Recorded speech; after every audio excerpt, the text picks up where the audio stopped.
Hi, welcome to the Cinematography Salon podcast, a show about celebrating cinematography and inspiring both the current and next generation of visual artists, exploring the latest trends, techniques, technologies, and culture, and featuring exclusive interviews with some of the most talented and innovative cinematographers working today.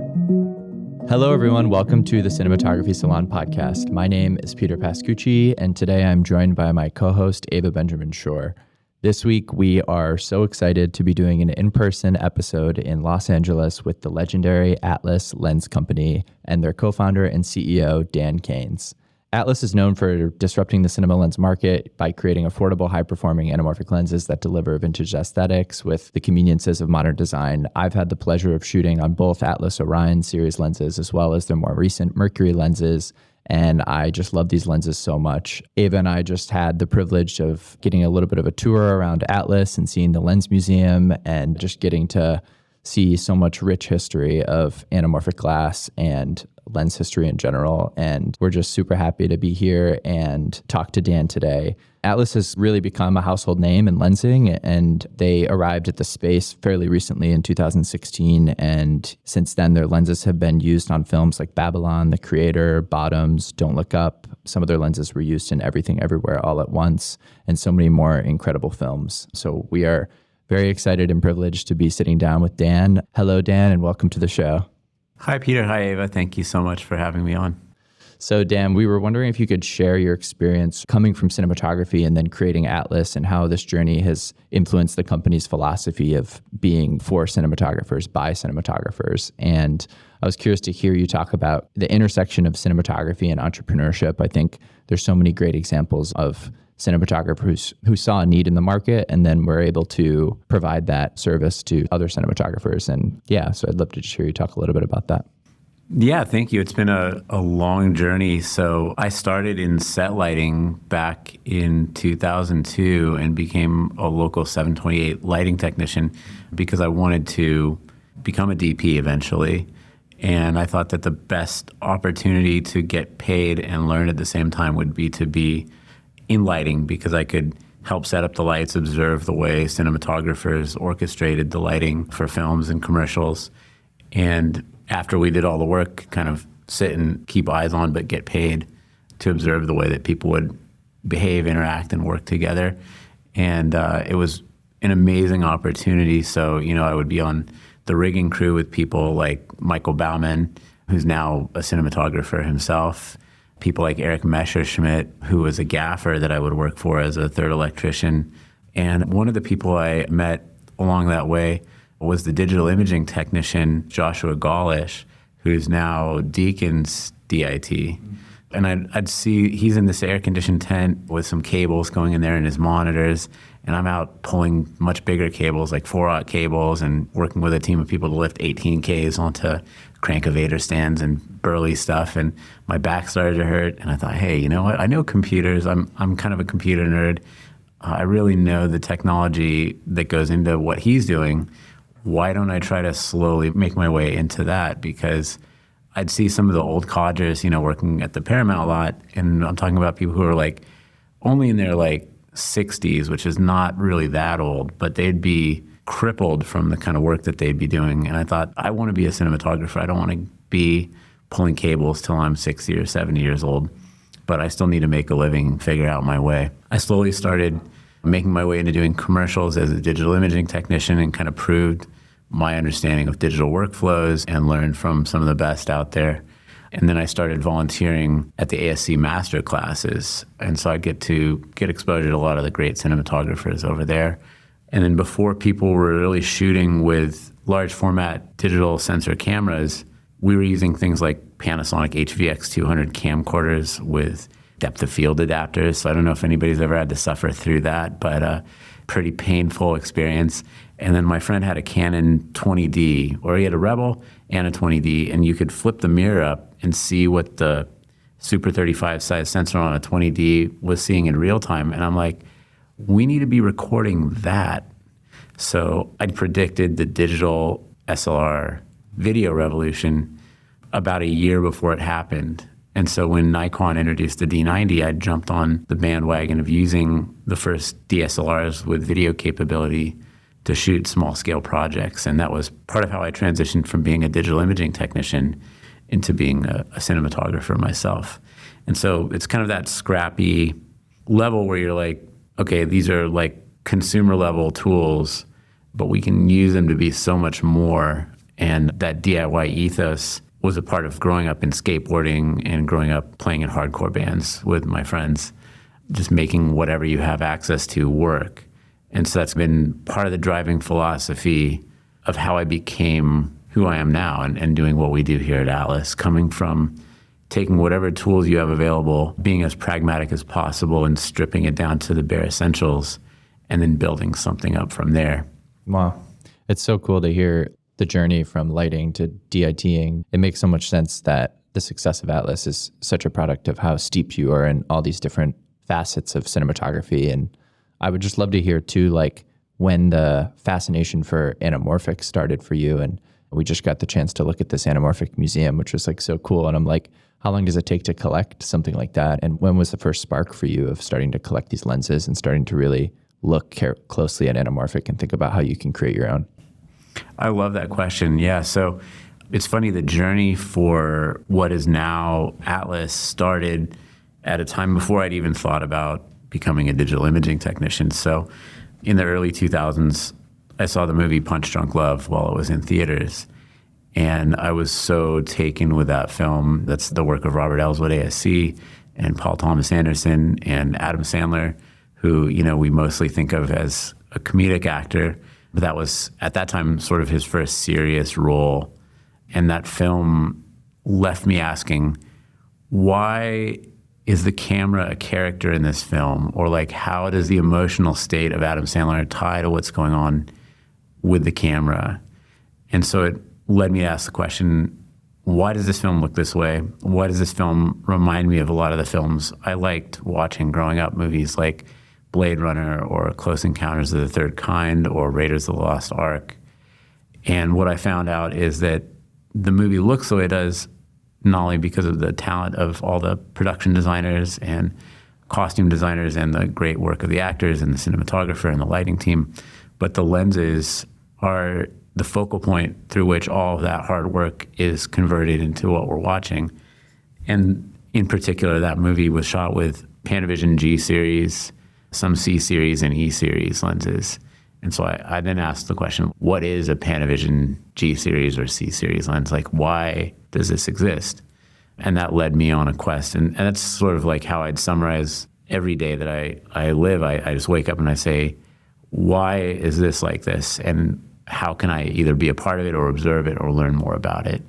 And what I came to find out is that, okay, anamorphic lenses exist primarily at that time to fill a format. Why? And then what I found when I asked that question was people had stopped going to the movies in the early 1950s as much because there was a new Netflix of their time in the home, which was TV. So people would stop going to the movies and they would stay at home, watch free-to-air movies on television that they'd rescreen. So I wanted to create a movie experience that would make people leave their house and go experience cinema in an immersive way. And again, history is repeating itself because now we have things like that dome. So there's the dome that's in Las Vegas. I don't know if have either of you experienced that yet? Not yet, no. No, I'm excited to try that out. Me too. But, you know, we look at the Cinerama Dome, which is one of our Los Angeles landmarks here, and Cinerama was a way of doing a panoramic movie that would be sort of a precursor to virtual reality where you're immersed in the movie. And so it would fill your field of view. And so the studios put together Cinerama films and they would book them like crazy. So people were going to the Cinerama screenings and the studios took note and said, okay, this is a perfect proof of concept. People will go to an immersive movie. But now we need to actually save money because Cinerama, you have to run 3 cameras. So you're running 3 times as much film. You're processing 3 times as much film. You need more crew to move these giant camera rigs. And then to try to synchronize these analog cameras, it was insane. And so the purpose of an anamorphic lens originally is a codec, basically a compressor, decompressor. So it's an optical codec. And so it's kind of very banal if you think about it in that way. but there's hidden magic to it. So they just wanted to be able to fill screens in a panoramic style while using normal square gauge film. Wow. Never thought of it as a codec. It's so interesting. It's really crazy, right? Yeah. Yeah, I think what I'm really inspired by hearing all this is that as a cinematographer, like building your career and coming up, there's often this feeling that you cannot compete with world-class cinematographers.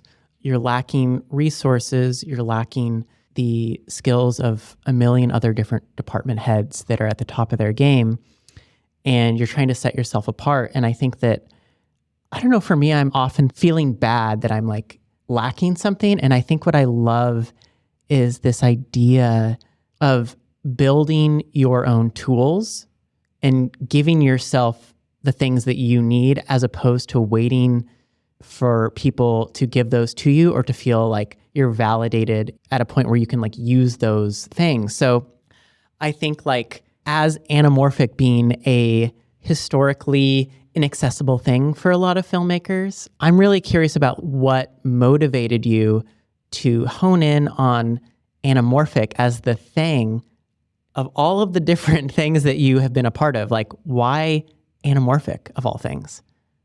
I love that question because it's, you hit the nail on the head. Basically, there's no reason that we should have to wait to be granted access to something if it's something that we love, right? We can't all wait for like our fairy godmother to come sprinkle us with magic fairy dust and then everything's good. And I think what taught me that ethos is two things: skateboarding and punk rock music. And so, this week was a really special week for me because I got an email from one of my heroes, Ian MacKaye, from Discord Records, from Fugazi and Minor Threat. And of all the people to get an email from to make me just feel something, I was like, wow, okay, this is like a very special moment for me. And like, that's cool because looking at what they did, and that was like 20 years before my time in terms of playing punk rock music myself, and like my friends and I being in a garage trying to make music with just thrift store guitars and drums and recording on cassettes.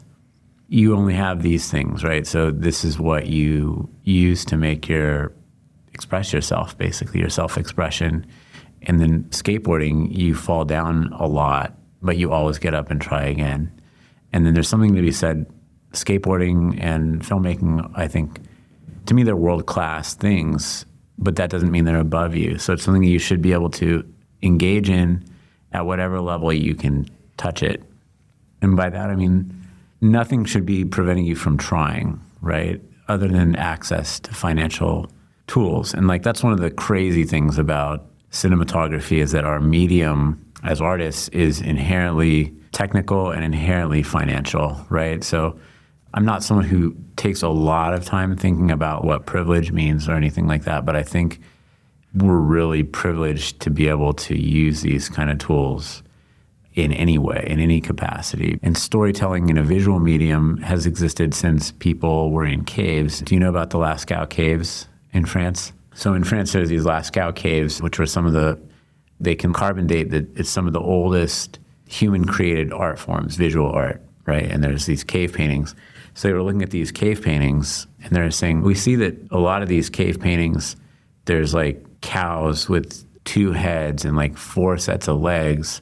And then there's these people that they have like 4 or 8 arms. Like, why would people do that? And then the scientists thought maybe these people were tripping on mushrooms, and so they were just representing what they would see in their mind's eye. But it wasn't until people went into the caves with flame, and then as the flame is flickering, they would see that the paintings on the wall would animate. And so motion picture has been part of the way that humans tell stories since people were in caves. So, we often talk about like Plato's cave and that time, but that's so much more further in the future than people in the Lascaux caves basically making the first animated motion pictures, for lack of a better word. And so this is something that really ties through humanity. And to me is very touching and interesting and fascinating. And so we shouldn't let financial means necessarily prevent us from doing something, but we have to acknowledge that it's part of the world we live in. So I'm not someone who is going to get on a soapbox and say, money is bad. I love money. Don't get me wrong. Like, I think it's great to be able to have capital and resources, and it's just another thing that we trade, right? It's a trading mechanism.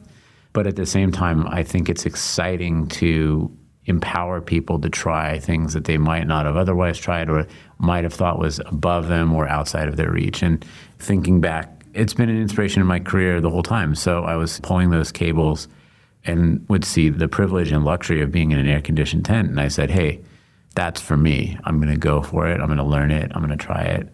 And so anyone I talk to, I would encourage them, like, if you are curious about something, ask more questions. Don't be afraid to ask, find out. And if you are told no, don't be afraid to ask again or ask someone else or find out. So that's really special to me, and I think growing up skateboarding, falling a lot, watching the style of my friends skateboard, everybody skates differently, right? So there's nothing perfect about skateboarding.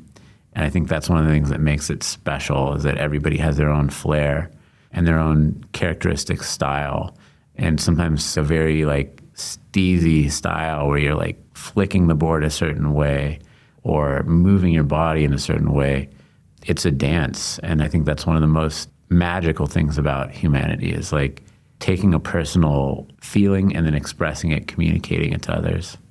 And cinematography, in a way, is the next best thing to psychic communication, because we're able to visualize and then create that vision, work with other people, share that vision, whether it's before the film is made, and communicate around a vision and then make it into something and then project it into other people's minds. So sounds a little bit trippy, but it's something that I think is inherently part of human existence. And I feel really fortunate to be a part of it. The story of the caves is so beautiful. I've heard that before. And I think when I first heard it, the person was comparing it to the cinema, because in a way, the light bulb and the projector represents the fire and the screen represents the cave wall. And in a way, a theater is dark and cool and like a cave. And, and there's so many similarities, and it just blows my mind how it's such an ancient ritual for us. And it's funny now how people talk about streaming versus theaters and stuff, but it's this thing is so ancient. And so, yeah, it's cool to hear you talk about that and how that inspired you. It's a ritual, right? In a good way. It's a special ritual. And I think it transcends race, gender, everything. It's a human thing. 100%. Yeah. So I wanted to hear from you a little bit about going back to NAB in 2017 and what it was like when you first introduced the 65 millimeter Orion prototype lens. And I've heard a little bit about how cool the response was to that on the trade show floor. But if you just want to tell us some context around what led to that unveiling and how the community responded to it when it was first released. Absolutely. So NAB 2017 was a really special time. It felt like lightning in a bottle for us, because this was the first time that we'd revealed to the world that we existed.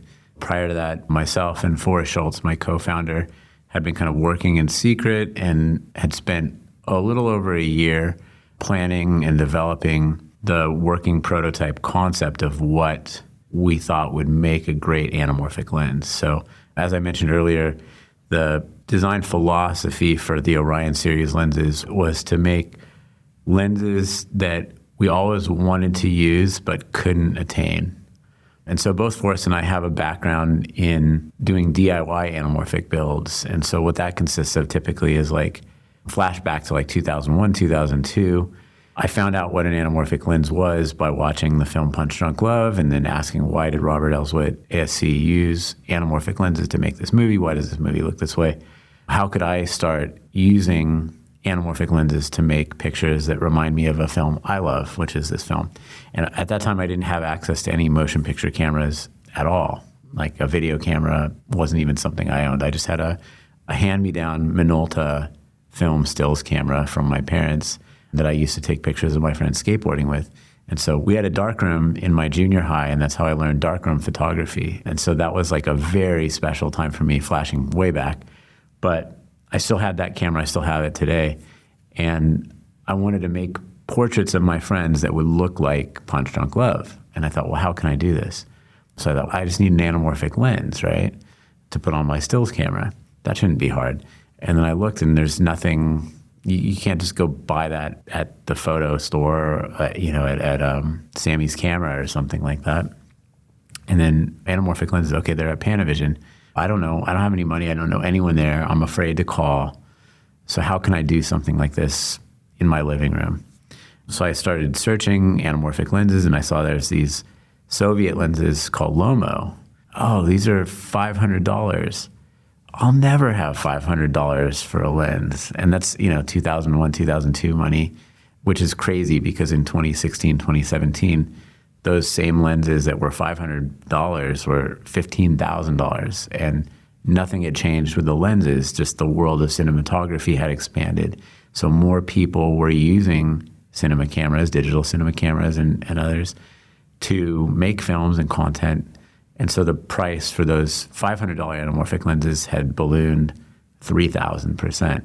And so those $500 lenses, if only I'd had $500 at that time, I probably would have been satiated and not gone on this crazy journey.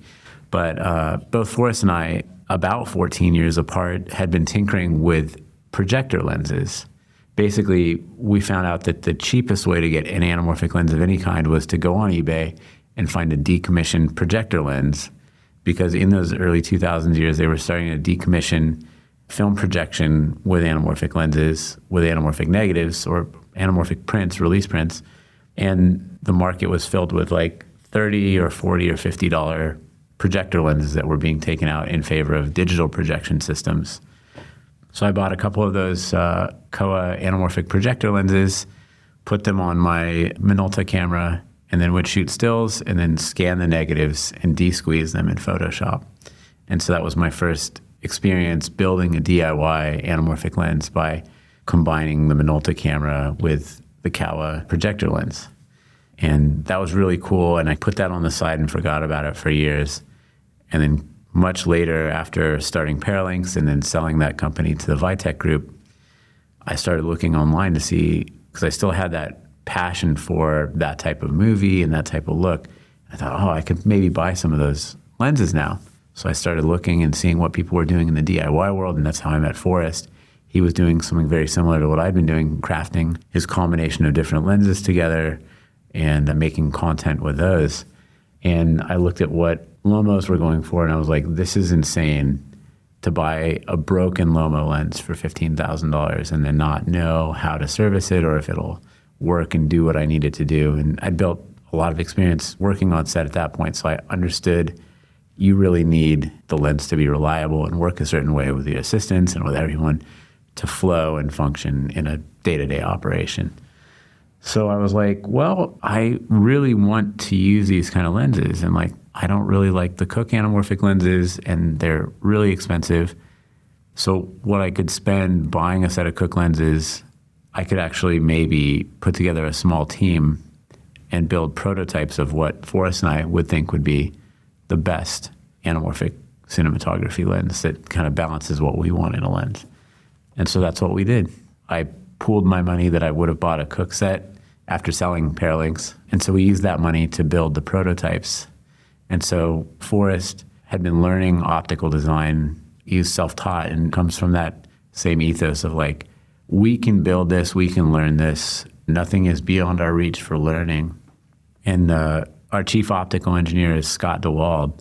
And so I'd met him through some of the research I'd been doing in vision systems at Paralinks. And so he learned optical design for anamorphic lenses by being part of a conglomerate that was migrating from film projection to digital projection. So he learned with some of the best German optical masters.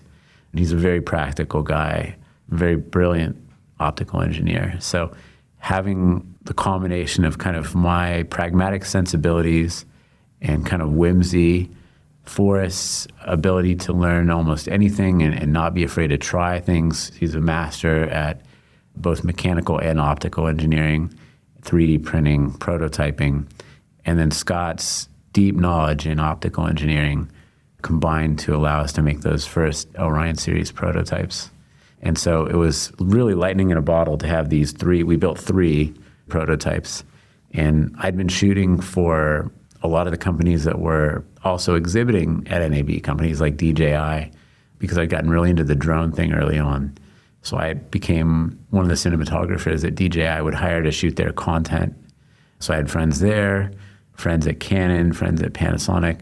And so what we do is go around with the 3 lenses that we have and every day disseminate them at different booths for a short amount of time so that it seemed much bigger than it was. It was just 3 people and my friend Nar, who used to work at Red. He was what they call a bomb squad rep.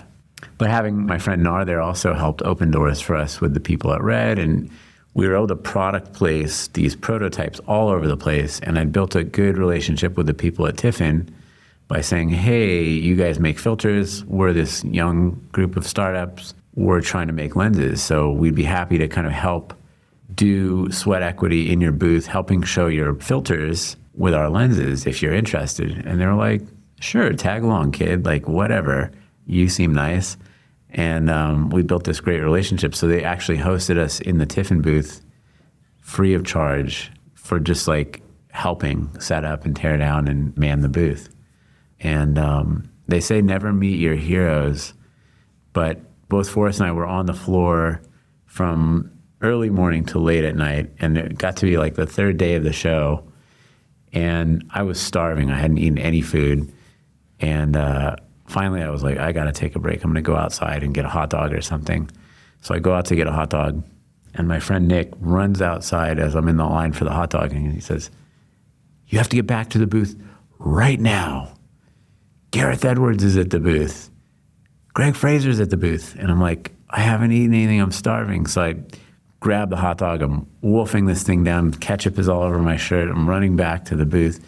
And then you get there, and then Gareth is there. And I loved Rogue One. Like, to me, that's one of the best Star Wars movies still to this day. It's so good. And Gareth and Greg are there.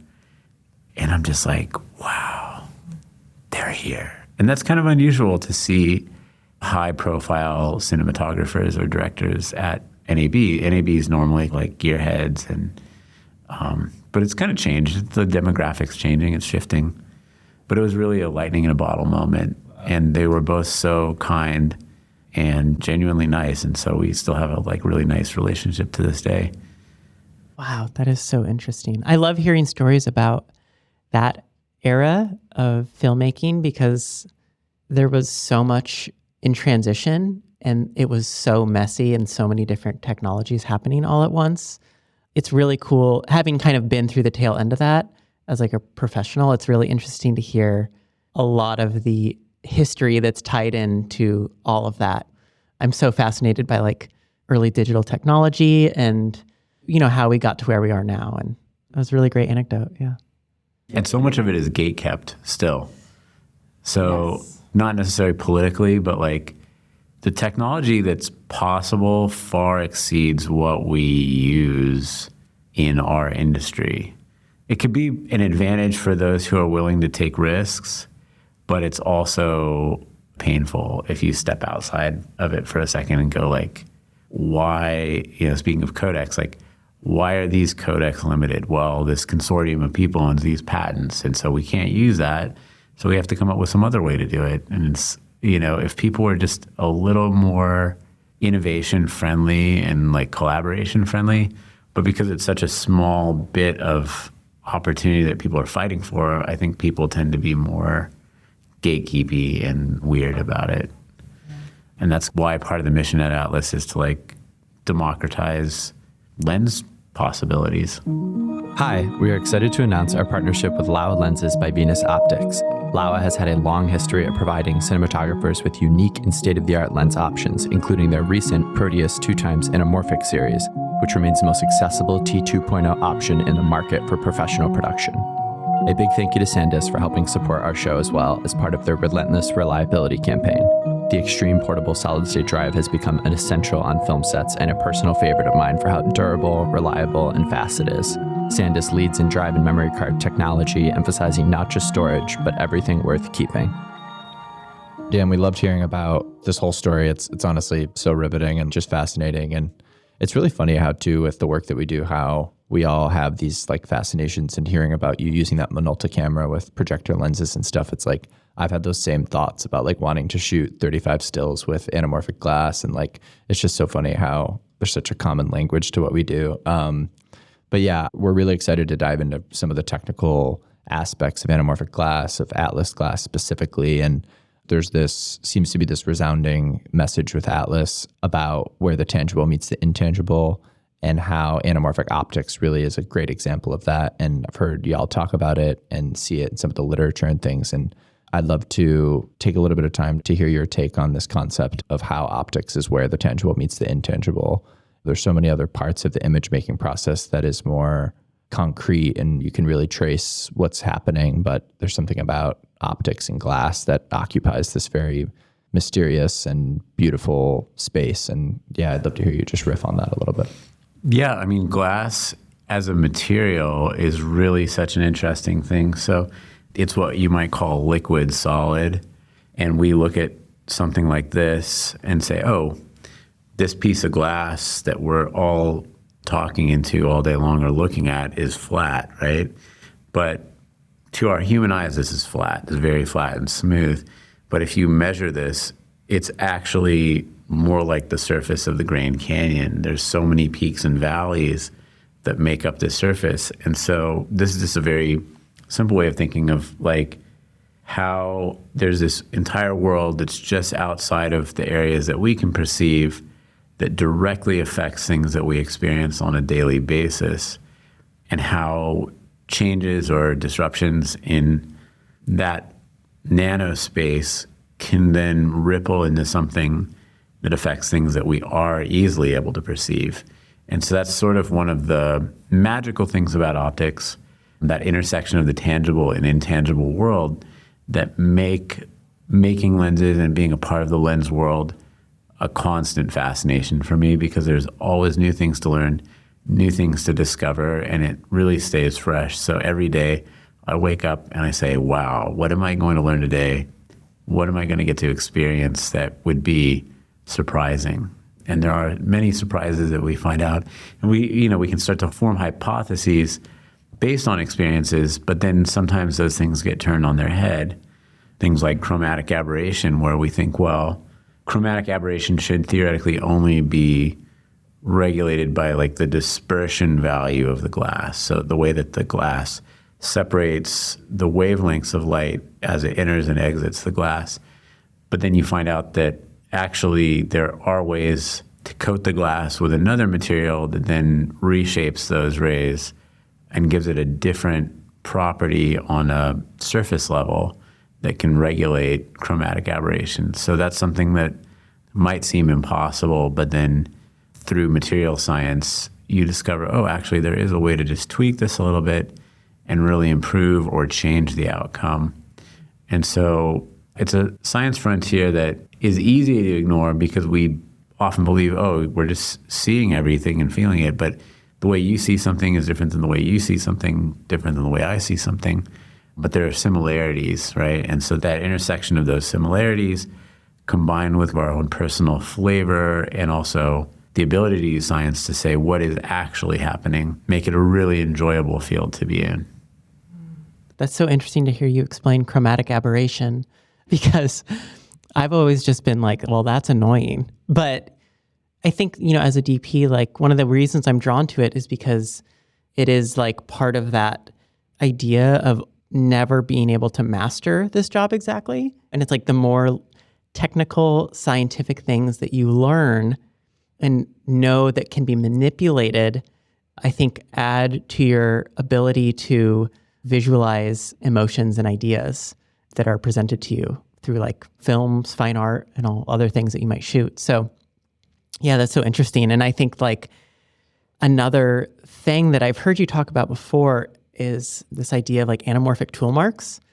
And I was just hoping you could explain that idea to all of us. And then I'm also just curious, like generally, like why do you think people embrace tool marks of filmmaking as well as in other artistic endeavors?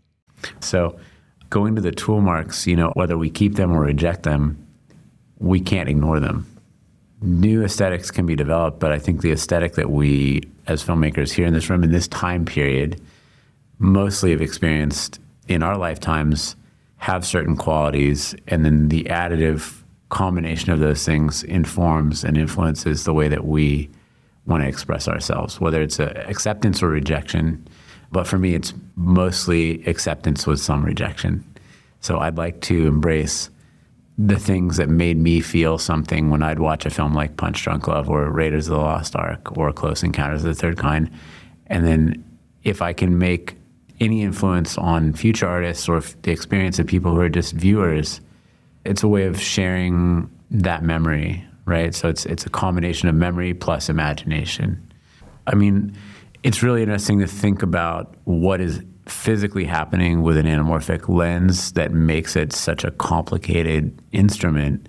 So you're literally taking light ray bundles from twice as wide if it's a traditional cinemascope lens, 2 times as much light package, and compressing it down onto a square piece of film or a sensor. And so forcing those ray bundles to come through a piece of glass twice as much from the horizontal aspect as the vertical aspect makes them do weird things. It's not supposed to happen. As that light comes through the lens, you're going to have oftentimes more astigmatism, which is like an inability for the lens to focus vertical rays and horizontal rays at the same time. And this is something that many of us experience in our human vision. So if our eyeball, our cornea is shaped in a toroid shape, so it's not a perfect circle, it might be like slightly football shaped with a little bit of oval to it in the actual cornea, then the light rays can't focus on the retina at the same position vertically and horizontally. And so you might get kind of a smeariness either horizontally or vertically or even diagonally, because organically it just can't land at the same image plane in our brain. And so that's something that happens in an anamorphic lens. So you're going to get astigmatism. Depending on how you're focusing the lens, sometimes certain planes of focus might be squeezed or compressed more than other areas. So you'll get kind of a waviness. You'll get mumps, which is sort of a tendency when you're focusing closer on certain lenses for the center of the frame not to be compressed as much as it should be for the ratio for that anamorphic lens. And so people's faces tend to mump out or be wider than they are in real life. And so it makes people look distorted.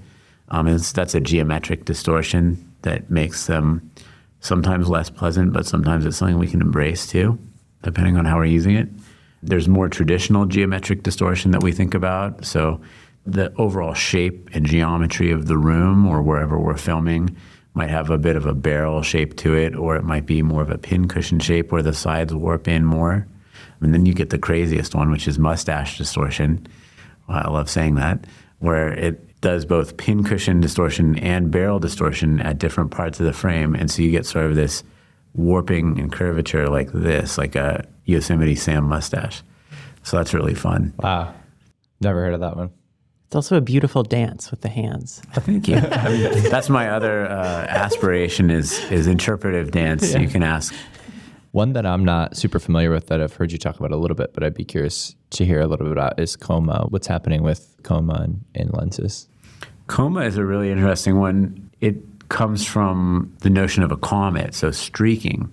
And so if we look at the shape of the in-focus area or the out-of-focus area, it's easier to see in out-of-focus areas in the shape of the bokeh. So if we're, for instance, looking at a grid of light bulbs and one of the ones in the edge sort of stretches out or streaks this way and the other one on the other side streaks this way, that would be a form of coma. So it's streaking through the image like a comet, and that's where the term coma comes from. And so it's sort of an inability for the optical system to correct and make a flat plane image either in the in-focus or out-of-focus area. And so typically if it's happening in the in-focus area, it looks smeary. So you can get either like a vertical smear, which is sometimes also astigmatism, or you get a horizontal and diagonal smear. And often coma is diagonal, so it's sort of a diagonal streaking of the out-of-focus area. And a lens that I can immediately identify coma in that maybe some of the viewers have recently seen are the Otto Nemen's Hasselblad rehoused tune lenses they call Autoblad.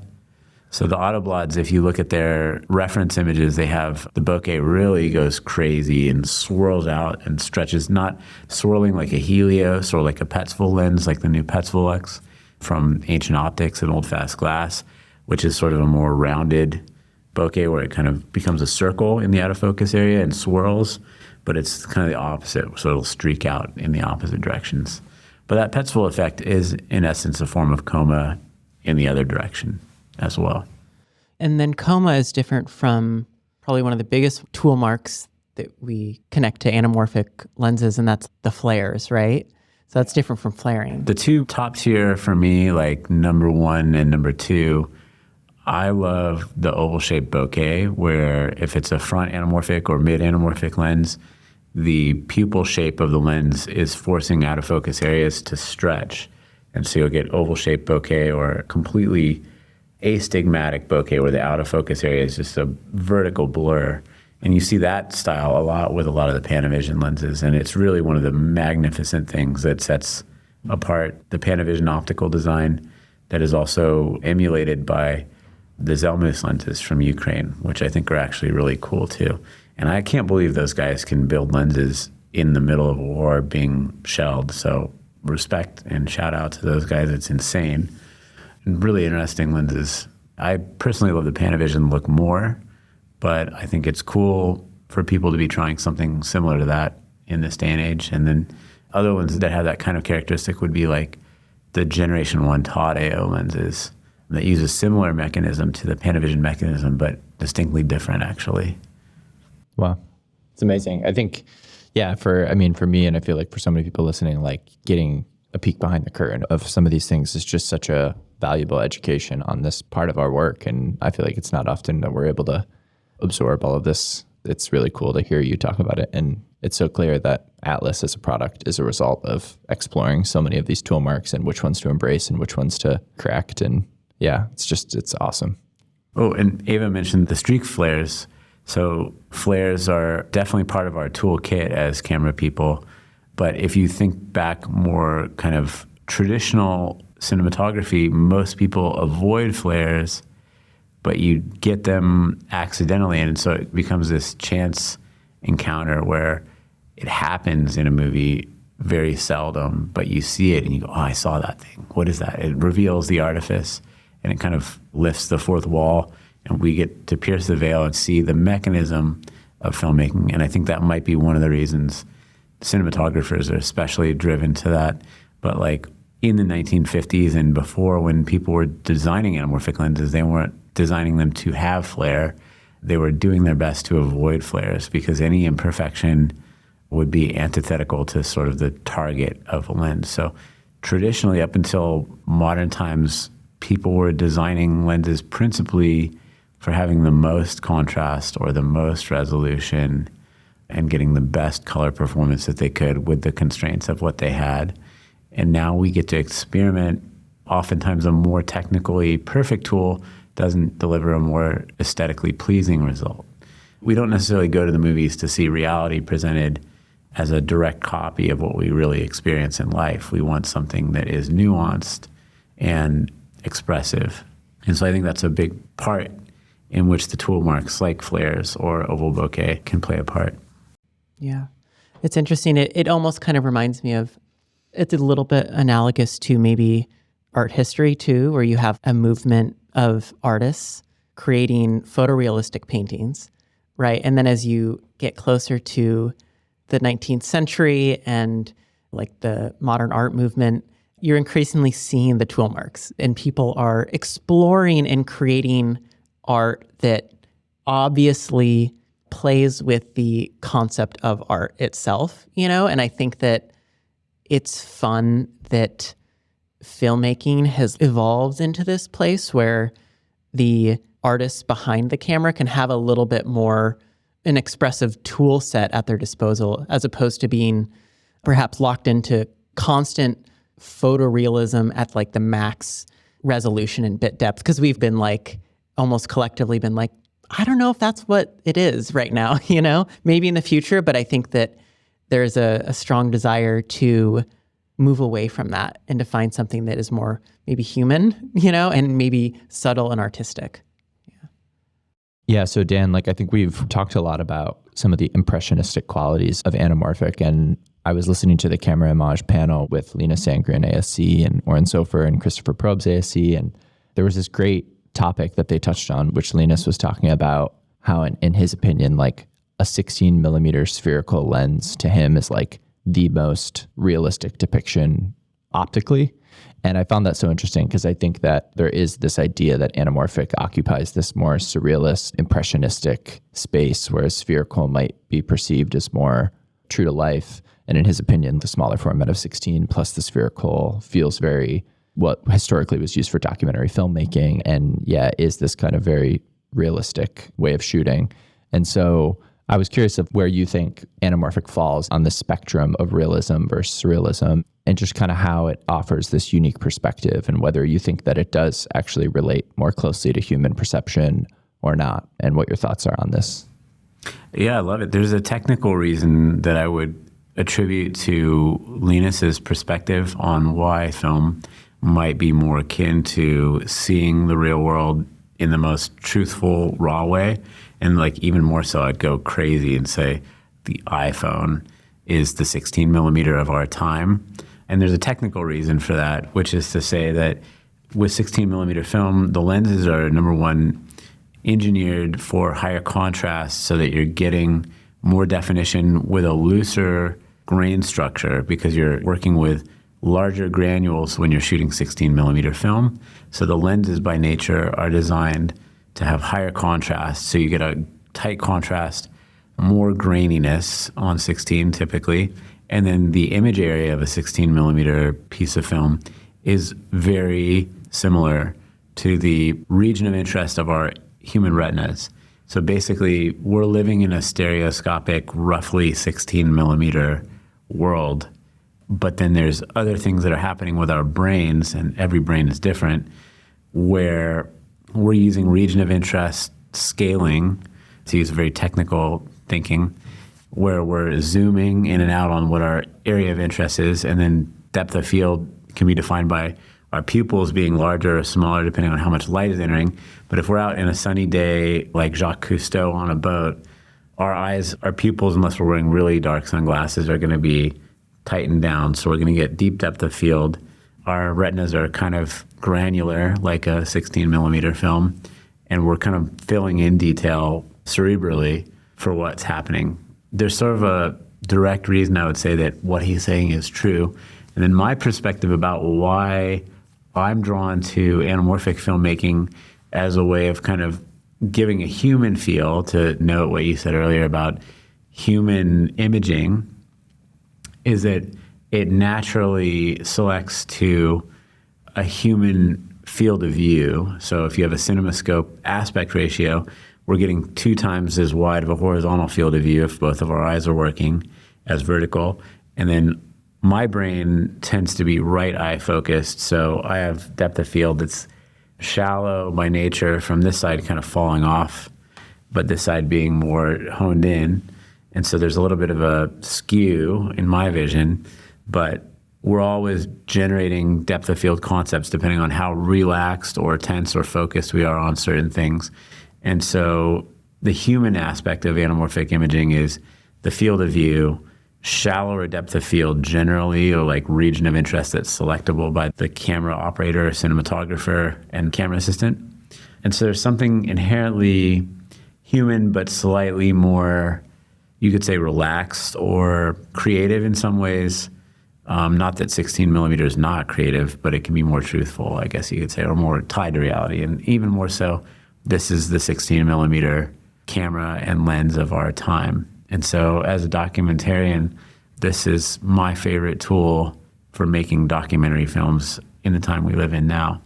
I think that seeing youth be creative and make films and reels in a new format is exciting for me.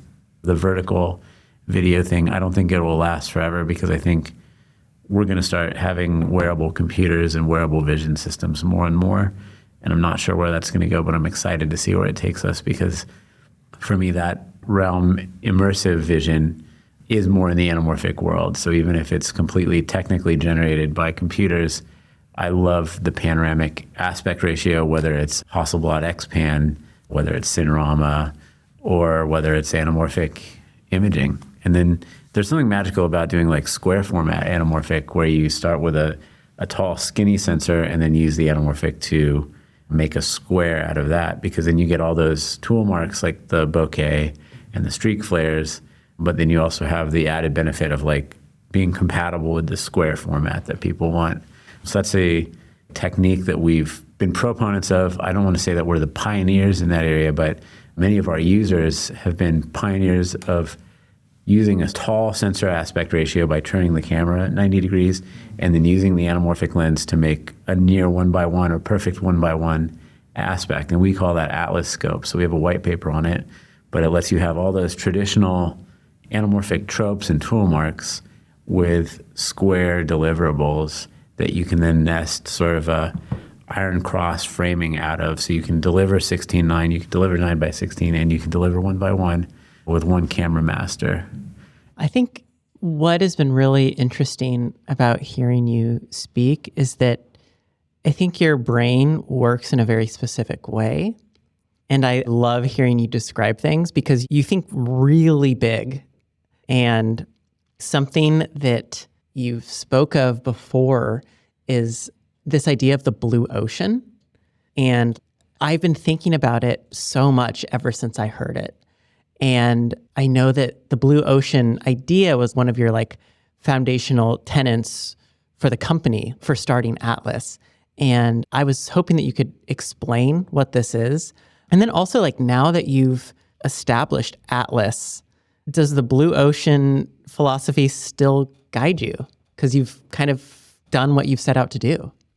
I'm going to tear up here a little bit. I'm sorry. Thank you for such kind words and such complimentary things to say. And I hope that anybody listening and watching this is inspired to believe in themselves. And, it's not that I'm special. I just stand on the shoulders of giants who came before me. And then I also want to lift up the people around me and hopefully carry myself forward as well and carry these ideas forward, because I think I've had such a fortunate and luck-filled and magic-filled life that I want to share that with everyone who we come in contact with and like really try to make people's lives better. And that blue ocean strategy, I can't take credit for inventing the concept of the blue ocean. Again, standing on the shoulders of giants, but going places that other people are not necessarily doing something and then raising that ocean, like filling the water. A rising tide lifts all boats, right, is what people say. So I would hope that like, even if you don't use Atlas lenses, that being exposed to the concept of anamorphic cinematography and the history of it and the art history that's informed cinematography in general inspires you, no matter where you are, to be a kinder person, a better person, a curious person, and someone who is patient enough to be present for those around you. So like we're always in a pushing, shoving race to go somewhere or do something. But if we can take a moment to be curious about the experiences of others and see what we can learn from them, see how we can help them, it will help ourselves and it will help those who come after us. So I think that's really what the blue ocean is about. It's not about a race to the bottom. It's about filling the well for those who come ahead of us and behind us. And that's also a product strategy, making products that are doing things that weren't being done. So answering the call, answering the need for camera people. It wasn't just me who needed a wireless HD transmitter. It was a lot of people. And I think what we did at Paralinx empowered people to make better movies, cooler movies. And I think what's really special for me, and to be a little bit vain, I think that the cool thing about Atlas is that not only does it empower people as a tool, it leaves tool marks, something that affects the image and lasts. I feel really, really lucky that people are using our lenses, or even just using the thought of what we're proposing. There's so many more anamorphic lenses in 2024 than there were in 2016. And of course, we didn't make all of those lenses. Other people made some after us. But I'd like to think that the opportunity to even consider that might have come from seeing what we did and standing on our shoulder. And I'm not mad about it. We're going to continue to innovate and develop things that people not only need, want, and expect to make their kind of films, but things that I think in 2024 and beyond will surprise people in allowing them to do things that they didn't yet envision. And then the thing that's going to be rewarding for me is waking up one morning and seeing footage made by people with the tools that we made that surprises me. I think some of the most rewarding stuff is the surprise and nuance and creativity that comes from others using the soapbox that we allowed them to stand on. And that's really what Atlas is about, building that soapbox.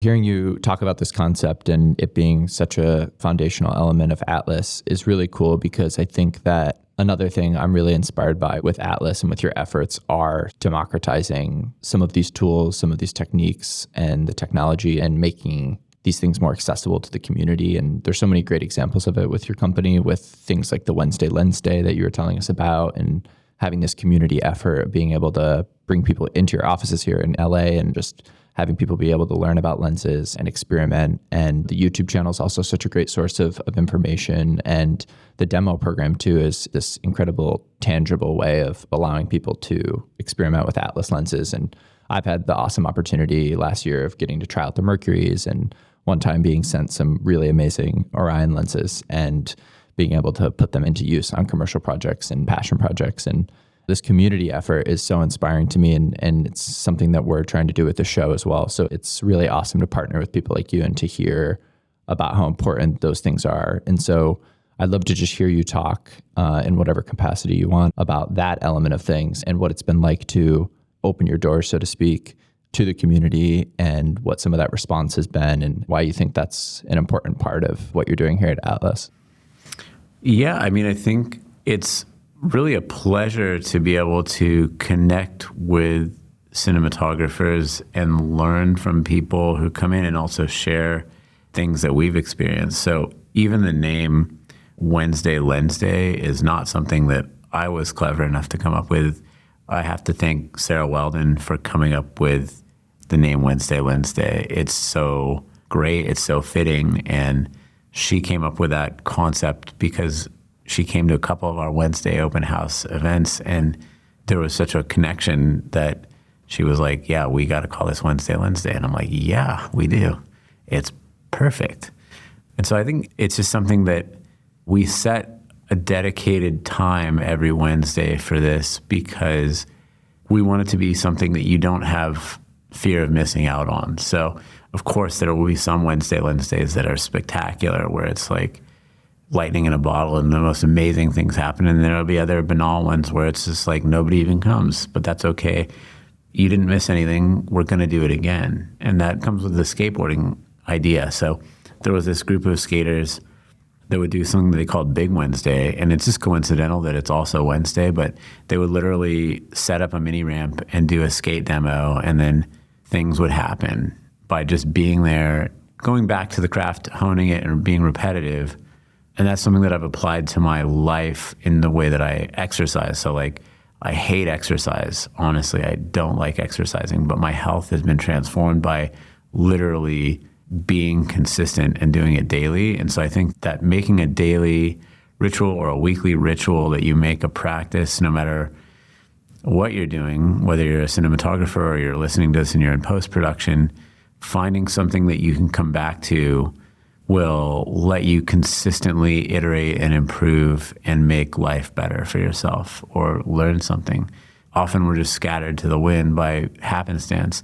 And so I think being able to come back to something and hone it, it's that 10,000 hours coming back and doing something that really lets you master it and then continuously learn. And so that's why Wednesday Lens Day is one of the most special things, and community is essential. But it's really meant to be just a fun time for both the employees who work here and for people who visit. So Wednesday Lens Day is not just for them, it's for us too. And we actually do something really fun here, which is hacky sack. So I don't get to hacky sack daily anymore, but we would, at the early stages of the company, I'd have time to like literally play hacky sack for 15 minutes every day with the team, because I didn't like seeing people shackled to a desk, whether you're a lens technician building lenses or you're an engineer designing lenses or you're in shipping lenses. We're often so focused on work that there needs to be a little bit of playtime, and I think playing together makes for better play. So the hacky sack time is just a way of being active, and then it's kind of aimless. It's a sport, but it's aimless, so aims can be developed. It's just like skateboarding, like it's a dance. Hacky sack is a dance too. So you can be interpretive, you can have fun, and things are discovered. And so I think that sense of discovery makes it really fun, and that's why the community is essential to what we do. It's awesome. I learned about this hacky sacking ritual watching some videos on your YouTube. And then when I pulled into the lot today, something caught the corner of my eye and I heard like a roar of like laughter. And I looked over and it was like the whole Atlas team in a big circle in the parking lot hacky sacking. And I was like, wow, this is wild that y'all actually do this on a, it was so cool. I loved seeing it in the flesh after hearing about it. It's awesome. I guess hearing about all the creativity that's infused within the company ethos, I'm really excited and interested to hear about maybe what some of the things you're developing are, and things you can maybe talk about publicly, and things that might be exciting to DPs and filmmakers. Yeah, I'm really glad you asked. So I think that one of the primary focuses for 2024 is to get all the people who've pre-ordered Mercury's their Mercury lenses. And so it's one thing to sell this future blue ocean place of these new products. And in many ways, Mercury lenses are still a new product. So it's still so fresh that the first 3 Mercury lenses that people pre-ordered are still rolling out in delivery. So we're making weekly deliveries. And so that's really the key focus for our manufacturing and production team and shipping team and sales team, is getting people the things that they pre-ordered and accelerating the pace that happens so that people are pleased instead of being displeased. Because it's a very fortunate thing that the lenses are in demand and that people want them. But of course, it's also irksome if you really want something and you have to wait time to get it. And so that's one of the key focuses.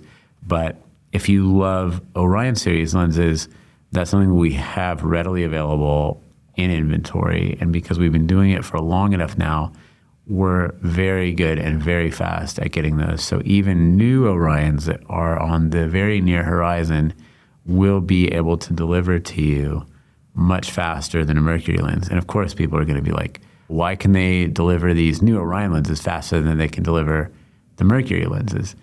And it's just a completely different architecture. And that's part of what makes Mercury so special, is that it is so compact. And the architecture that we're using to empower that does make it take more time to assemble and meet all of our quality expectations, so that everybody who gets their lenses is not just pleased with them, but satisfied for theoretically life. So we want to make a lifetime product, not a flash in the pan flavor of the month product. We want something that will stay with you for your cinematography career as long as you'll have it. And so to that point, if you're an Orion series user, or if you've never used them, I'd encourage you to try them. It's a great opportunity to try a newly made but traditional anamorphic lens. And Mercury series are a vision for what anamorphic lenses can be in a way that hasn't necessarily been explored globally yet. So it's something that's still burgeoning and developing, and there will be more Mercury lenses besides what is known. Beyond that, one of the things I'm really excited to reveal this year is something that will be useful for many people outside of even anamorphic lens users. So it's not a spherical lens, I'll say that. I don't know if anybody saw our Sirius series lenses, but it started as an April Fool's joke, but it's a joke that we took a little too far, and actually the joke is real. So they're real working prototypes, and we can show them to you at Wednesday Lens Day if you want to see them. All we did was take Orion series lenses and take the anamorphic stuff out and then retune the lenses so that they still work. But this thing that I'm alluding to that I'm hoping to show this year and hopefully be able to deliver this year is something that I think people are going to be really excited about and talking about lifting all seas. It's something that if you're using 16 millimeter cameras, you're going to love it. If you're using digital full frame cameras, you're probably going to love it. And so it really spans a broad expanse of possibilities. And I think the things that are going to make this thing the most fun for people is that it will do things that you haven't yet seen and that open possibilities that I haven't yet seen. So I think what happens next is going to be one of the most pleasant things for me personally, to see what people do with it and change cinematography yet again. So fingers crossed. I don't want to blow too much smoke in the air, but I think it's going to be neat. Wow. So exciting, so mysterious and interesting. I can't wait to see it unveiled. Well, Dan, I can't thank you enough for today. Honestly, welcoming us into your space and giving us so much of your time to dive into these very technical topics, as well as just some incredible philosophy around what Atlas is, and your philosophy is so inspiring. So yes, thank you so much. And I really hope that we get to do this again. And I can't wait to also follow, like you, what people are doing with Atlas products and experiment myself. Such an exciting time. Thank you so much, Peter. Thank you so much, Ava. It's been a pleasure being on the Cinematography podcast after having listened to so many of them and really enjoyed it myself. Yeah, thank you. This has been a really inspiring and enlightening and thought-provoking conversation. And I love that we have melded the technical and the philosophical, and it's so fun to unite those things together. So thank you. Thank you so much. This episode of the Cinematography Salon podcast was produced by Peter Pascucci, Ava Benjamin Shore, and David Kruta, with original music by One Wave and edited by Corey Abel. We created this episode in partnership with the Cinematography Salon, and we would like to extend a special thanks to the Salon community for supporting our efforts with this show. We'd also like to extend our gratitude to Able Cine for their continued support. If you're unfamiliar with their offerings, Able Cine provides services such as equipment rentals, sales, maintenance, training, and much more. Additionally, they host complimentary events at their various locations. For more details, please visit ablecine.com. If you enjoyed listening to the show, we encourage you to subscribe to our podcast and follow us on social media to stay up to date with our latest episodes and news. Thanks.